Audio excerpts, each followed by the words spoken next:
ರಾಷ್ಟ್ರೀಯ BC ಚೈತನ್ಯ ಸಮಿತಿ ರಾಷ್ಟ್ರೀಯ ಅಧ್ಯಕ್ಷರು BC ರಮಣ ಅವರಿಗೂ ಮತ್ತು ಇಲ್ಲಿ ಬಂದಿರತಕ್ಕಂಥ ರಾಷ್ಟ್ರೀಯ ಕಾರ್ಯದರ್ಶಿ ಮನ್ನನ್ ಅವರಿಗೆ, ಕುಮಾರ್ ಅವರಿಗೆ, ಮೋಹನ್ ಕೃಷ್ಣ, ರವೀಂದ್ರ ಅವರಿಗೆ, ಮೊಟ್ಟಮೊದಲಾಗಿ ರಾಷ್ಟ್ರೀಯ BC ಚೈತನ್ಯ ಸಮಿತಿ ಮಹಿಳಾ ರಾಷ್ಟ್ರ ಅಧ್ಯಕ್ಷರು ಜಾನಕಿ ಮೇಡಮ್ ಅವರು ಈಗ BC ಚೈತನ್ಯಕ್ಕೆ ಬಂದು ಅವರು ಧೈರ್ಯದಿಂದ ಬಂದು ಮಹಿಳೆಯರ ಉದ್ದೇಶ ಪರಿಸೋದಕ್ಕೋಸ್ಕರ ಅವರು ಮುಂದೆ ಬಂದಿದ್ದರು.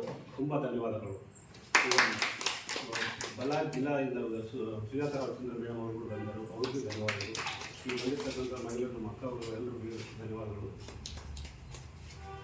ಈಗ BC ಸಾವಿತ್ರಿಬಾಯಿ ಫುಲೆ ಜಯಂತಿ ಪ್ರಯುಕ್ತ ಇವತ್ತು ಕಾರ್ಯಕ್ರಮ ಮಹಿಳೆಯರು ಸನ್ಮಾನ ಮಾಡಿಸಿ ಕೆಲವರು ಸಮಾಜ ಸೇವೆ ಮಾಡಿದವ್ರಿಗೆ ಮತ್ತು ಸಮಿತಿಯಲ್ಲಿ ಪದಗ್ರಹಣ ಕಾರ್ಯಕ್ರಮ ಇಟ್ಕೊಂಡಿದ್ವಿ. ಈಗ ಎಲ್ಲರೂ ಹಿಂಗೆ ಒಗ್ಗಟ್ಟದಿಂದ ಕಾರ್ಯಕ್ರಮ ಮಾಡ್ಕೊಂತ ಹೋದರೆ ಇನ್ನೂ ಇಂಟ್ರೆಸ್ಟ್ ಆಗಿ ಭಾಳಷ್ಟು ಜನ ಇಲ್ಲಿ ಸೇರ್ಕೊಂತಾರೋ. ధన్యవాదాలు.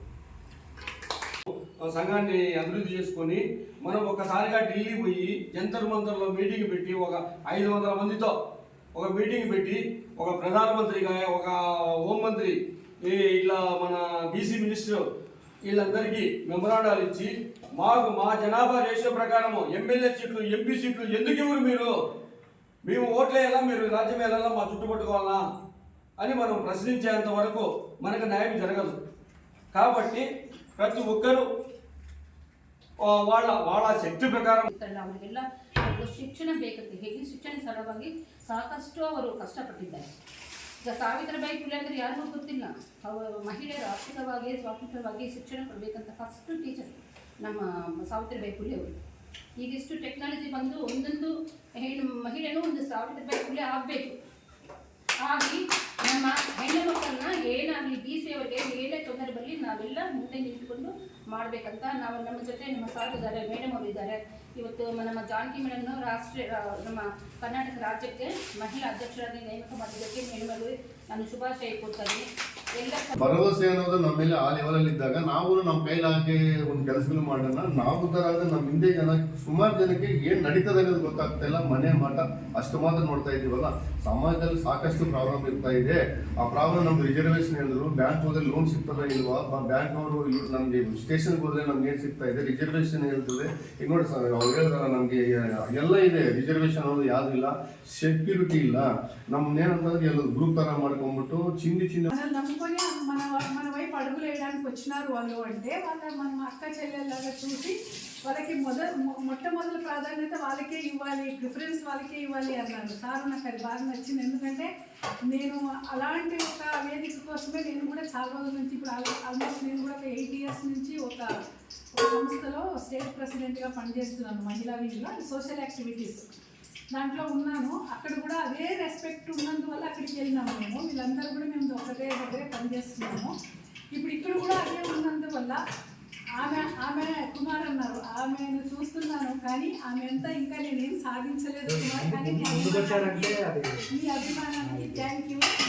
నేను ప్రతి చోట మీడియాలో కూడా 23 years అయింది. నేను ఇక్కడ 26 రన్నింగ్. ఇప్పుడు నేను ఇక్కడ బెంగళూరులో, నేను అక్కడ తెలుగు చదివి నేను ఇక్కడ వచ్చి బెంగళూరులో వచ్చి నేను చాలా కష్టాలు పడినాంలే. మేము ఇంకా మీడియాలో రాణించుకోవాలంటే మా ఆయన నిజంగా సపోర్ట్. మేడం అన్నారు కదా, ఎవరికి ముందుకు రావాలంటే కూడా వాళ్ళ వెనుక భర్త సపోర్ట్ ఉండాలి అని.